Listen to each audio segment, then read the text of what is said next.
Os atritos entre o presidente da República e o presidente da Câmara dos Deputados chegou a um certo nível que nem a Globo consegue se esquivar mais. Teve que debater o assunto e até a própria Globo já vê a possibilidade de um impeachment do Lula acontecer. Também ainda nesse editorial, a gente vai falar das relações de Lula com o Centrão. Um editorial do Antagonista mostra pra gente que há grande probabilidade do Lula perder de vez a base, quer dizer, a base não, né? O pequeno apoio que ele às vezes vinha conseguindo adquirir com o Centrão, porque vem pegando a fama de mal pagador da política. E quando essa fama chega, seu mundo, sua vida política está acabada. E a gente vai falar um pouquinho mais sobre isso aqui e várias outras pautas que fazem parte desse nosso editorial. Então seja muito bem-vindo. Lembrando a você que se não for inscrito, inscreva-se no canal, dá uma força pra gente, ajuda aí e vamos chegar a 1.400.000 seguidores, tá bom? E aqui no nosso canal a gente faz com todo carinho para que você entenda de uma vez por todas o que está acontecendo lá no Congresso Nacional, na Câmara dos Deputados, no Senado, com a Presidência da República e STF. A gente traz todas as notícias aqui em primeira mão para você, sempre com cunho imparcial e independente. Bora falar de Globo? Bora começar aqui. A Andréa Sadi fez uma matéria para o G1 da Globo que diz o seguinte: rota de colisão. O risco de Lula-Lira virar Dilma Cunha. Então, já é um assunto que já é recorrente. O presidente da Câmara, em conversas reservadas, acredita que, sem mudanças no Palácio, não tem reajuste. E, se o governo for para o embate com ele, não haverá volta atrás. Centrão defende reforma ministerial para recomeçar o governo do zero.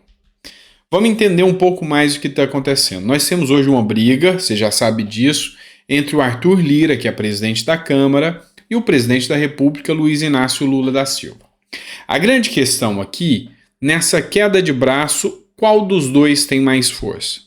Porque o governo Lula, não sei se você se recorda, ele deu apoio ao Lira para que ele se reelegesse presidente da Câmara dos Deputados.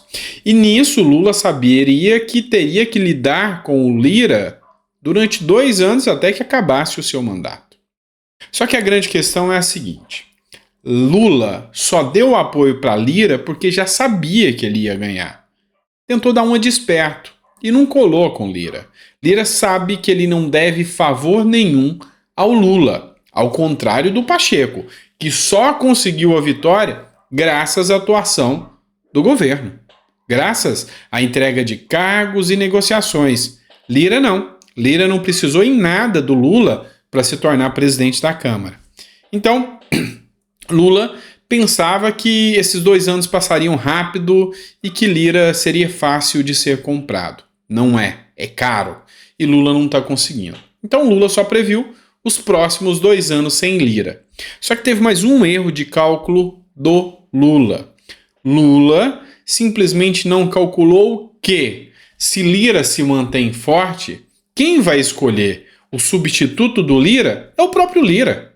Ele vai articular com os demais parlamentares, vai liberar emendas, verbas para esses parlamentares, poderes, cargos e colocar os seus projetos desses parlamentares em troca dele eleger o substituto. E provavelmente alguém que não será nem um pouco afável ao Lula. Nome, se eu tivesse que dar uma opinião aqui, Arthur Maia, que está mostrando uma oposição ferrenha ao Lula na CPMI dos atos do dia 8 de janeiro. Então, o governo Lula está desesperado porque ele sabe que não vai conseguir mudar o sistema lá no Congresso. E o que o Centrão e o Lira pedem agora? Ele quer uma reformulação total dos ministérios. Eles querem que Lula comece o governo do zero, quer que zera tudo e reinicie o governo agora com o Centrão definindo quem vai ser ministro ou não do Lula. E aí, será que vai ceder ou não? Eu ainda aposto no Lula, Lira igual Temer, igual Dilma e Cunha. Ou seja, eu ainda aposto no impeachment. E você, qual a sua opinião depois do que eu trouxe aqui para vocês? Bora lá! E aí a gente traz mais uma matéria que ainda é referente a esse tema. O antagonista. Lula promete, mas ministros não querem pagar as faturas do Centrão ou ao Centrão. Apesar de Lula ter prometido mundos e fundos ao Centrão, auxiliares palacianos resistem a entregar cargos e benesses aos parlamentares de partidos como União Brasil, Podemos, PSD e MDB. Então essa fonte é do antagonista. Vamos entender isso aqui. Quando um político entra no sistema, ele pode ser mau caráter, pilantra, ele pode roubar, ele pode não ter um mínimo de confiabilidade no que ele diz para a população. Mas se entre os políticos as promessas forem descumpridas, é um sinal de queda. Porque os políticos precisam de si, eles são fisiológicos. Um político que hoje é inimigo, amanhã ele pode estar apoiando. E assim, e vice-versa. Mas quem não cumpre palavras não consegue apoio. É simples assim. E aí Lula prometeu mundos e fundos para tal coalizão. Para quê? Para chegar ao poder. Só que agora ele não dá conta de cumprir. E aí é mais um motivo de você entender que Lula não consegue mais dialogar com o Congresso de hoje. Lula é ultrapassado e retrógrado. Lula é o Lula de 2002. Ele não entendeu como funciona o Congresso de hoje. Tem um editorial que diz que Lula amarga derrotas, mas colhe vitórias na economia. Até isso ele não pode comemorar. As vitórias que Lula comemora são além do Lula. Ou seja, apesar do Lula existir, essas vitórias na economia estão existindo. Por exemplo, o aumento do PIB se deu graças ao agro, que Lula ataca tanto. A baixa no valor dos barris de petróleo é em âmbito internacional, ou seja, o mundo inteiro está baixando, não tem nada a ver com a gestão Lula, então não tem nada o que comemorar. Então, sem economia pulsante, sem nada nesse sentido, sem um apoio popular, porque ele está caindo, inclusive no Nordeste, o caminho mais provável é o impeachment, porque ele prometeu e não cumpriu aos deputados do Centrão. Então, os deputados vão querer a queda, tá? Bora lá que tem mais uma, matéria do Poder 360. Vamos falar de CPI de 8 de janeiro. A CPI de 8 de janeiro quer ouvir Alexandre de Moraes e ministros de Lula. Na verdade, 8 ministros do Lula já foram chamados.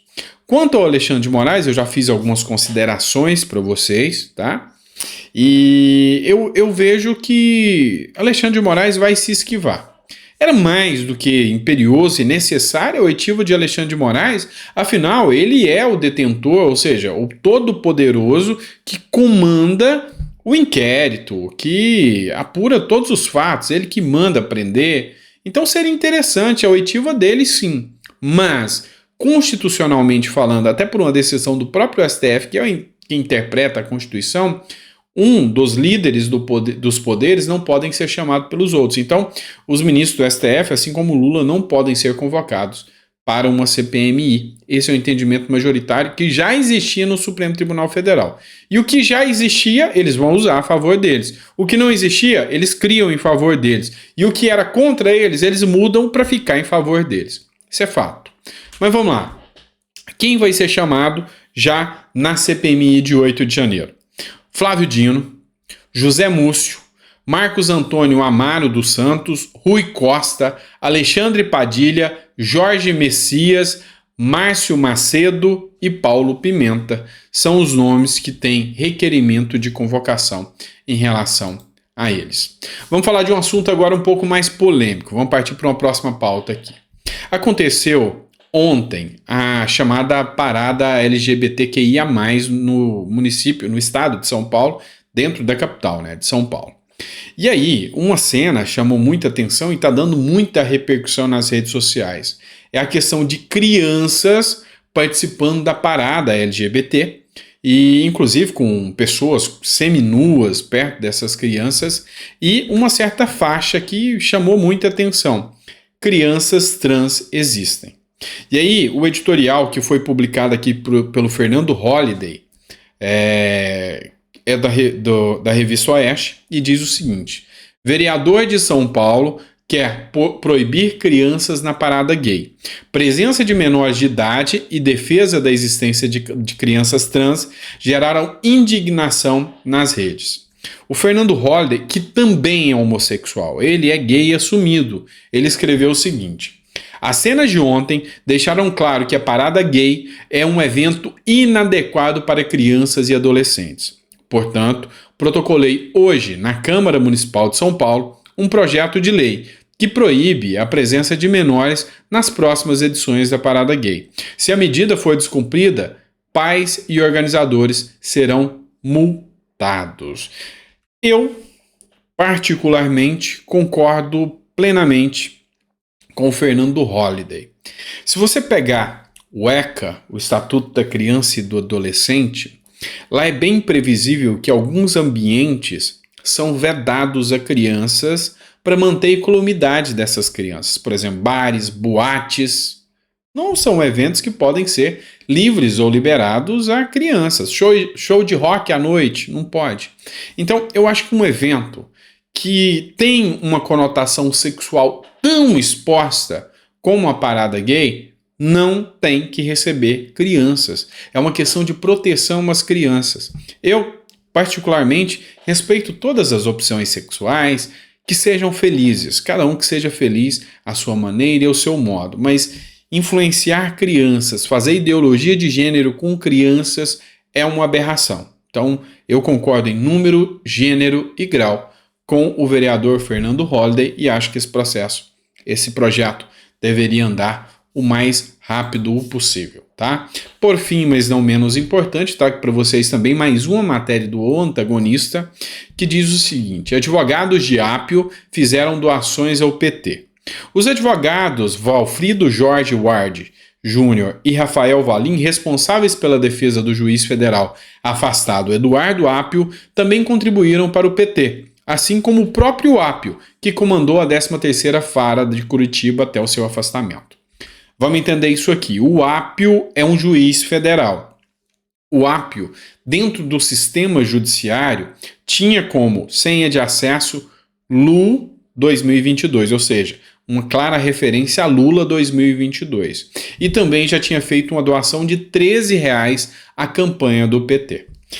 Apio também é filho de um parlamentar que figurava nas planilhas da Operação Lava Jato. Essa é a informação que veiculou-se na mídia. Entretanto, os advogados que estão fazendo a defesa de Apio, porque o Apio, que foi colocado dentro da Lava Jato, diga-se de passagem, para acabar com a Lava Jato, ele foi acusado, inclusive por um desembargador, de ter feito ameaças a um filho de desembargador. E agora os advogados estão fazendo defesa. E conforme apura aqui o Antagonista, esses advogados de defesa também são petistas e também fizeram doações ao governo petista, né, a campanha petista, e inclusive tem a foto deles aí fazendo o L aí, né, para dar apoio total ao petista, ao presidente da República, Luiz Inácio Lula da Silva, tá bom? Espero que você tenha gostado do nosso editorial. É uma forma diferente de trazer as informações explicando o que está acontecendo. É uma forma de que você entenda o que acontece na política brasileira. Afinal, se tem uma coisa que é danosa para o cidadão brasileiro, é a abstinência política, é não se importar, é deixar acontecer. Uma hora, a tempestade chega tão forte na sua porta que você não vai conseguir se esconder. Então, é importante que você saiba o que acontece na política, que você entenda até para não cair em narrativas. Um dos grandes prospectos que a esquerda fez foi, desde os primórdios da política brasileira, eles vieram criando tentáculos dentro do sistema, dentro, inclusive, da grande mídia. Então, hoje, de 100 matérias que você vai analisar da grande mídia, do sistema, 90 é voltada a dar a versão deles, a narrativa deles. É por isso que o trabalho nas redes sociais é tão importante. E a forma que você pode contribuir é divulgando o nosso conteúdo, é mandando para mais pessoas, para que as pessoas saibam efetivamente o que está acontecendo, tá bom? Grande abraço, fica com Deus e até o próximo vídeo. E não se esqueça, às 9 horas da noite a gente volta com mais um editorial para você. Abraço.